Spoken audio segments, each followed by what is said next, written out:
నమస్కారం orange news కి స్వాగతం. హెడ్లైన్ చూద్దాం.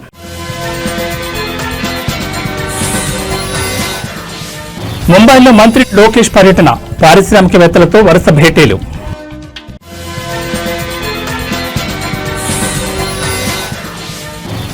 ఇవాటి నుంచి భారీగా పెరగనున్న ఆర్టీసీ బస్ ఛార్జీలు, కనీస ఛార్జీపై 50% టికెట్ ధరలు పెంచుతుంది నిర్ణయం.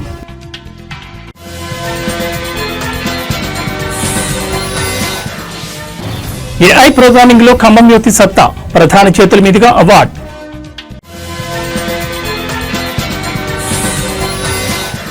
ఏపీకి పెద్ద ఎత్తున పెట్టుబడులను ఆకర్షించి యువతకు ఉపాధి అవకాశాలు మెరుగుపరచడమే లక్ష్యంగా రాష్ట్ర ఐటీ విద్యాశాఖ మంత్రి నారా లోకేష్ ముంబైలో పర్యటించనున్నారు. రాష్ట్రానికి పరిశ్రమలను తీసుకురావడమే ఏకైక ఎజెండాగా ఆయన పర్యటన కొనసాగనుంది. ఇందులో భాగంగా దేశంలోని పలువురు పారిశ్రామిక దిగ్గజాలతో ఆయన సమావేశం కానున్నారు. ఈ పర్యటనలో భాగంగా మంత్రి Lokesh Tata group chairman Natarajan చంద్రశేఖరన్తో ప్రత్యేకంగా భేటీ కానున్నారు. వీరితో పాటు traffic CEO Sachin Gupta, ESR group India investment head Saadat Shah, HP INC senior vice president Ipsita Das Gupta, Blue Star limited deputy chairman Vir Advani వంటి ప్రముఖులతో లోకేష్ చర్చలు జరపనున్నారు. రాష్ట్రంలో పెట్టుబడులకు ఉన్న అనుకూలతలు, ప్రభుత్వ విధానాలను ఆయన వారికి వివరించనున్నారు. అలాగే ఈరోజు సాయంత్రం ముంబైలో జరగనున్న 30వ సిఐఐ పార్ట్నర్షిప్ సమ్మిట్ రోడ్ షోలో కూడా మంత్రి లోకేష్ పాల్గొంటారు. ఈ కార్యక్రమం ద్వారా రాష్ట్ర ప్రభుత్వ పారిశ్రామిక విధానాలను మరింత మందికి చేరువ చేయనున్నారు.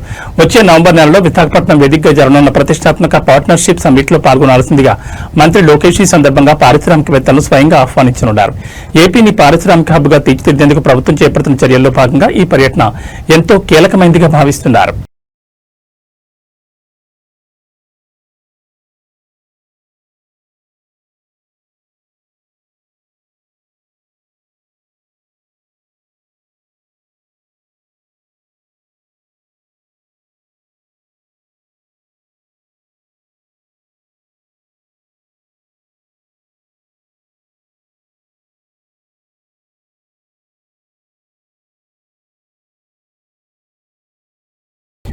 నగరవాసులపై మరో పిడుగు పడనుంది. హైదరాబాద్ పరిధిలో నడిచే అన్ని రకాల సిటీ బస్సులు అదనపు ఛార్జీలు నేటి నుంచి పెరగనున్నాయి. కనీస ఛార్జీపై 50% టికెట్ ధరలు పెంచుతున్న నిర్ణయం తీసుకున్నారు. ఈ మేరకు తెలంగాణ ఆర్టీసీ ప్రకటించింది. City ordinary, metro express, electric బస్సులు, ఆర్డినరీ, ఎక్స్ప్రెస్ అన్ని బస్సుల్లో మొదటి 3 స్టేజీలకు ₹5, 4వ స్టేజ్ నుంచి చివరి దాకా ₹10 అదనంగా ఛార్జీలు పెరగనున్నాయి. Metro deluxe, electric, metro AC సర్వీసులు అయితే మొదటి స్టేజ్కి 5, రెండో స్టేజ్ నుంచి చివరి దాకా ₹10 అదనంగా ఛార్జీలు వసూలు చేయనున్నారు. పెరిగిన బస్ ఛార్జీలు సోమవారం నుంచి అమల్లోకి వస్తాయని వెల్లడించింది. ప్రస్తుతం సిటీ బస్సు మొదటి స్టేజ్ వరకు ఛార్జీ ₹10గా ఉంటే ఇప్పుడు దానిపై మరో ₹5 పెంచడంతో అది 15కు చేరింది. 4వ స్టేజ్ నుంచి అదనంగా ₹10 వసూలు చేయనుంది. అంటే ₹20 నుంచి ₹30 పెరగనుంది. మహాలక్ష్మి ఉచిత ప్రయాణం వచ్చాక రోజుకి 26 లక్షల మంది ప్రయాణిస్తున్నట్లు అంచనా. గతంలో 11 లక్షల వరకు ప్రయాణించేవారు.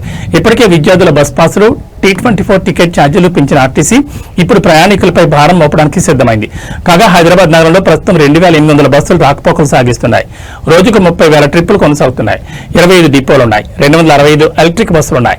ఈ ఏడాది మరో 275 రానున్నాయి. 2027 నాటికి 2800 కొత్త ఎలక్ట్రిక్ బస్సుల కోసం 19 డిపోల్లో ఛార్జింగ్ కోసం హెచ్డీ కనెక్షన్లు కావాలి. కొత్త డిపోలు, ఛార్జింగ్ స్టేషన్ల ఏర్పాటు వీటన్నింటికీ కలిపి 392 కోట్ల మేర వ్యయమవుతుంది. ఇప్పుడున్న పరిస్థితుల్లో ఈ ఆర్థిక భారాన్ని మోయలేక సిటీ బస్సులు ఛార్జీని పెంచినట్లు ఆర్టీసీ స్పష్టం చేసింది.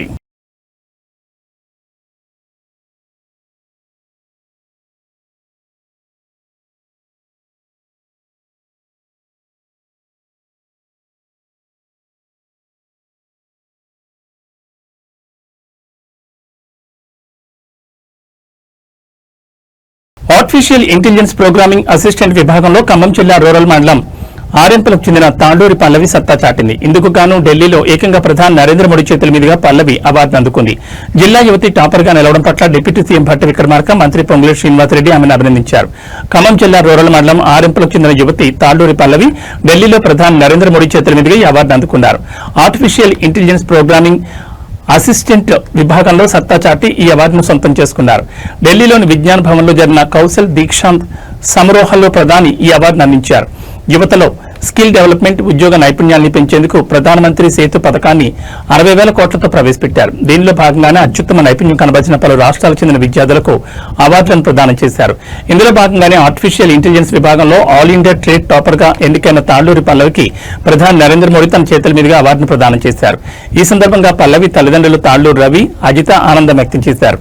జిల్లా యువత టాపర్ గా నిలవడం పట్ల డిప్యూటీ సీఎం భట్టి విక్రమార్క, మంత్రి పొంగులేటి శ్రీనివాసరెడ్డి ఆమె అభినందించారు.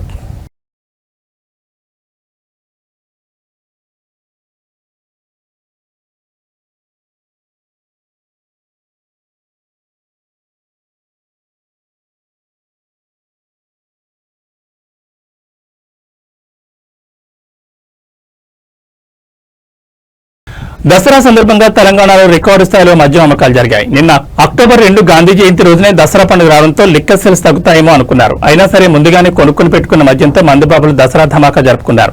డబుల్ కిక్ ఇచ్చేలా సాగిన లిక్కర్ సేల్స్ డ్రై డే నాడు కూడా కిక్ ఎక్కించాయి. అక్టోబర్ 2 గాంధీ జయంతి సందర్భంగా మద్యం అమ్మకాలతో పాటు మాంసం దుకాణాలు కూడా బంద్ అయ్యాయి. దీని ఎఫెక్ట్ దసరా పండుగపై పడింది. అక్టోబర్ 2 గాంధీ జయంతితో పాటు దసరా పండుగ కూడా వచ్చింది.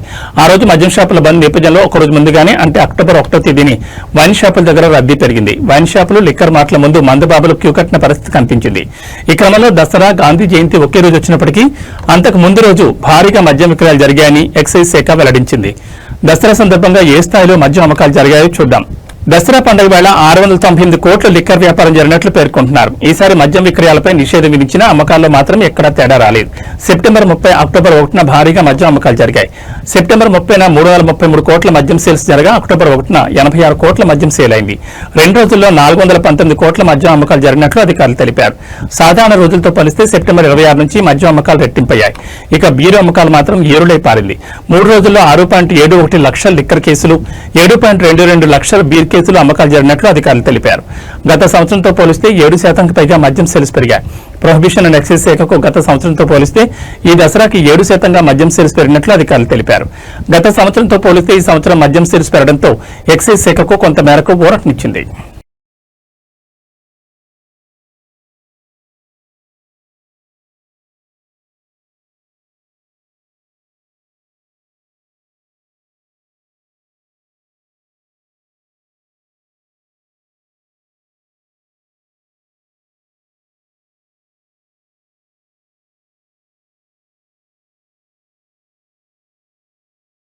కొత్తల్లుడికి మర్యాదలంటే గోదావరి గుర్తొస్తుంది. అది సంక్రాంతి పండుగకి. మరి తెలంగాణలో? అవును, ఈ డౌట్కు ఫుల్ స్టాప్ పెడుతూ ఓ అత్తమామ తన కొత్తల్లుడికి భారీ విందు భోజనం ఏర్పాటు చేశారు. అది కూడా తెలంగాణ అతిపెద్ద పండుగ దసరా రోజున. వనపర్తి జిల్లా కొత్తకోట పట్టణానికి చెందిన గుంత సహనా సురేష్ దంపతుల కూతురు సింధును గత నెలలో వరంగల్ పట్టణానికి చెందిన లిఖిత్కిచ్చి వివాహం జరిపించారు. పెళ్లైన తర్వాత మొదటి పండుగ విజయదశమికి అల్లుడు ఇంటికి రాగా పసందైన వంటలతో కొత్తల్లుడికి విందు భోజనం ఏర్పాటు చేయాలని భావించారు. ఈ క్రమంలో మర్యాదల్లో గోదావరి జిల్లాల వారికి ఏమాత్రం తీసుకోకుండా ఏర్పాట్లు చేశారు. తెలంగాణ ప్రాంతానికి చెందిన 101 రకాల పిండి వంటలతో విందు భోజనం సిద్ధం చేశారు. భారీ అరిటాకులో వంటకాలను వడ్డించి విందు భోజనం పెట్టారు. ముందే తెలివిలో చతురుడైన అల్లుడు దసరాకు సరదాగా మామగారిని ఆట పట్టించాలని అన్ని ఒక్కొక్కటిగా లెక్కించడం మొదలుపెట్టాడు. తీరా చూస్తే 101కి బదులుగా 100 రకాల పిండి వంటలు మాత్రమే ఉన్నాయి. మామను ఎలాగైనా సరదాగా ఆట పట్టించాలనే ఉద్దేశంతో ముందుగా చెప్పినట్లుగా 101 రకాలు కావాల్సిందేనని పట్టుబట్టాడు. లేని పక్షంలో తులం బంగారం ఇవ్వాలని మారం చేశాడు. దీంతో అల్లుడు అడిగిన మొదటి కోరికను అడిగిందే తడవుగా తులం బంగారం ఇవ్వక మామగారికి తప్పలేదు. ఈ మామ అల్లుడి సరదా కొత్త అల్లుడి విందు భోజనం కొత్తకోటలో అందరినీ ఆకట్టుకునేలా చేసింది. ప్రతి ఇంట్లో అందరూ ఇలా సరదాగా పండుగలు జరుపుకుంటే బంధాలకు విలువ పెరుగుతుందని చెప్పుకుంటున్నారు.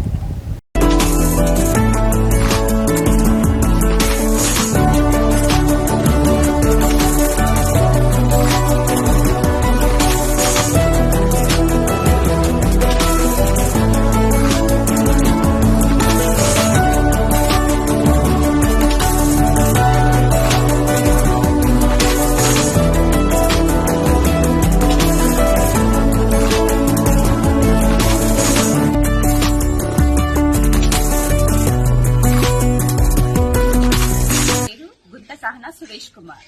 మా ఊరు కొత్తకోట. తెలంగాణలో దసరా పండుగకు ఒక ప్రత్యేకమైన పర్వదినం. దీనికి గాను మా కూతుర్ని, మా అల్లుడిని మా ఇంటికి తీసుకొని వచ్చి ఒక విందు ఏర్పాటు చేయాలనుకున్నాము.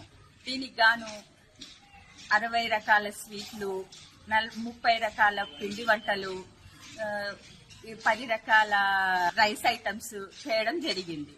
దీనికి చిత్రాన్నం, పెరుగన్నం, ఫ్రైడ్ రైస్, జీరా రైస్ ఇలాంటివి చేసి విందు ఏర్పాటు చేయడం అయింది. మేము మొదటిసారి మా అల్లుడు ఇంటికి వస్తున్నాడు కాబట్టి మేము జీవితకాలం ఇది గుర్తుండాలి, తనకు గాని మాకు గాని బాగా గుర్తుండాలని ఈ విధంగా ఏర్పాటు చేయడం జరిగింది. ఈ విధంగా చేయడం వల్ల మాకు చాలా సంతోషం కలిగింది. మా అల్లుడు కూడా చాలా ఆనందపడ్డాడు. నా పేరు నిఖిత్, మాది వరంగల్. నేను దసరా పండుగ సందర్భంగా మా అత్తగారిలో అయిన కొత్తకోటకు వచ్చినాను. అయితే ఈ దసరా పండుగ విశేషంగా నాకు 101 రకాల వంటలతో భోజనం వడ్డించారు. నేను చాలా సంతోషంగా ఫీల్ అయ్యాను. వంటింట్లో టమాటా లేనిదే చాలా మంది గృహిణులకు వంట పూర్తి కాదు. అయితే మార్కెట్లో మాత్రం వీటి ధరలు ఒక్కోసారి చుక్కలు చూపిస్తే మరోసారి నేల చూపులు చూస్తుంటాయి. ఏకంగా కిలో టమాటా 500 పలికిన రోజులు కూడా ఉన్నాయి. అయితే ప్రస్తుతం టమాటా ధరలు అమాంతం పడిపోయాయి. ఏకంగా కిలో ₹1 పలకడంతో రైతులు కన్నీరు మున్నీరవుతున్నారు. కర్నూలు జిల్లా పత్తికొండ మార్కెట్లో పరిస్థితి ఇదే. టమాటా ధరలు ఒక్కసారిగా పడిపోవడంతో రైతులు తలలు పట్టుకుంటున్నారు. పండగ ముందు వరకు కిలో 8 నుంచి ₹10 పలకగా ఆదివారం మాత్రం ఒక్కసారిగా 4 పడిపోయింది. దీంతో ఆరుగాలం పండించిన పంటను రైతులు రోడ్డుపై పారబోశారు. మార్కెట్ కమిషన్తో పాటు కోత కూలీలు రవాణా ఖర్చులు చెల్లించామని లాభం సంగతి పక్కన పెడితే కనీసం పెట్టుబడి ఖర్చులు కూడా వచ్చేలా లేవని ఆవేదన వ్యక్తం చేశారు. టమాటాలన్నీ రోడ్డుపై పారబోసి రోడ్డుపై బైఠాయించి ఆందోళన చేపట్టారు. దీంతో కొద్దిసేపు అక్కడ వాహనాలు రాకపోకలు నిలిచిపోయాయి. గుత్తి మంత్రాలయం రహదారిలో ట్రాఫిక్ ఏర్పడంతో వాహనదారులు గందరగోళపడ్డారు. గిట్టుబాటు ధర కల్పించాలని రైతులు డిమాండ్ చేశారు. టమాటా జ్యూస్ ఫ్యాక్టరీ నిర్మాణాన్ని కూడా త్వరగానే పూర్తి చేయాలన్నారు. 10 కిలోల టమాటా గంపలు రెండింటికి కలిపి కేవలం ₹80 నుంచి ₹100 మధ్య ధర పలికిందని, మార్కెట్లో వ్యాపారులు 25 కిలోల గంపలను రెండింటిని ₹180 కనీస ధర కొన్నట్లు తెలిపారు. దసరా పండుగ కారణంగా అక్టోబర్ 1, 2 తేదీల్లో మార్కెట్కి ఇచ్చారు. దీంతో 2 నుంచి కోతకు సిద్ధంగా ఉన్న పంటను మార్కెట్కు తరలించారు. ఒకే రోజు మొత్తం 5.5 టన్నులకు పైగా టమాటా అమ్మకానికి వచ్చాయి. దీంతో వ్యాపారులు అతి తక్కువ ధరకు టమాటాలు కొనుగోలు చేశారు. మార్కెట్ కమిషన్, కోత కూలీలు, రవాణా ఖర్చులు కూడా చేతి నుంచి చెల్లించాల్సిన దుస్థితి ఏర్పడిందని రైతులు ఆవేదన వ్యక్తం చేశారు.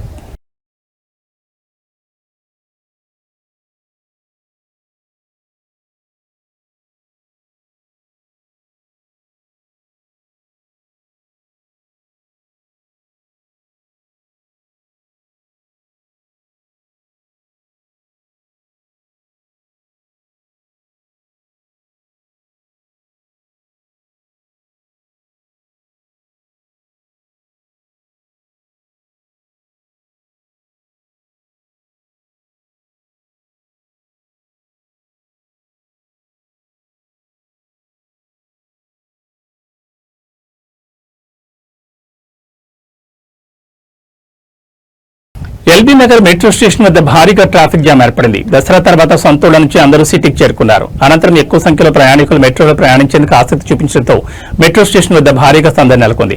అయితే ఒక్కసారిగా మెట్రో వద్దకు ప్రయాణికులు చేరుకోవడంతో టికెట్ కోసం వేచి ఉండాల్సిన పరిస్థితి నెలకొంది. రద్దీ ఎక్కువగా ఉండడంతో మెట్రో రైలు సిబ్బంది ప్రయాణికులను క్యూ పద్ధతిలో పంపిస్తున్నారు. ఈ క్రమంలో కిలోమీటర్ మేర ప్రయాణికులు లైన్ కట్టిన పరిస్థితి. క్యూ లైన్ల నుంచి ప్లాట్ఫామ్ చేరుకోవడానికి దాదాపు 2 గంటలు పడుతోంది. ఈ కారణంగా మెట్రో సిబ్బంది తీరుపై ప్రయాణికులు అసహనం వ్యక్తం చేస్తున్నారు. మరోవైపు విజయవాడ, హైదరాబాద్ జాతీయ రహదారిపై వరుసగా 2వ రోజు భారీగా ట్రాఫిక్ జామ్ ఏర్పడింది. నల్గొండ జిల్లా చిట్యాల నుంచి పెదకాపర్తి వరకు సుమారు 4 కిలోమీటర్ల మేర రాకపోకలు స్తంభించిపోయాయి. దీంతో వాహనాలు నెమ్మదిగా కదులుతున్నాయి. పెదకాపర్తి, చిట్యాల వద్ద వంతెన నిర్మాణ పనుల వల్ల ఈ సమస్య ఏర్పడింది. దసరా సెలవుల తర్వాత ప్రయాణికులు నగరబాటు పట్టడంతో వాహనాల రద్దీ నెలకొంది. ఇక పతంగి టోల్ ప్లాజాతో పాటు చౌటుప్పల్, దండు మల్కాపురం వద్ద వాహనాలు నెమ్మదిగా కదులుతున్నాయి. పోలీసులు వాహనాల రద్దీని క్రమబద్దీకరించే ప్రయత్నం చేస్తున్నారు. ఎల్బీ నగర్, చింతలకుంట నుంచి కొత్తపేట వరకు భారీగా ట్రాఫిక్ జామ్ ఏర్పడింది. చింతలకుంటపై వంతెనపై ట్రావెల్స్ బస్సులు నిలిచిపోయాయి. ట్రాఫిక్ జామ్ కారణంగా కార్యాలయాలకు వెళ్లే ఉద్యోగులు ఇబ్బందులు పడుతున్నారు.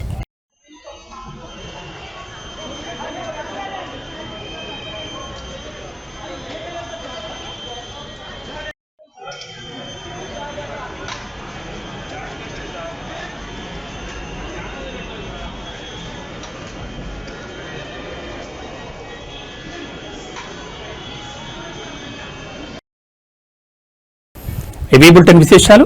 నమస్కారం.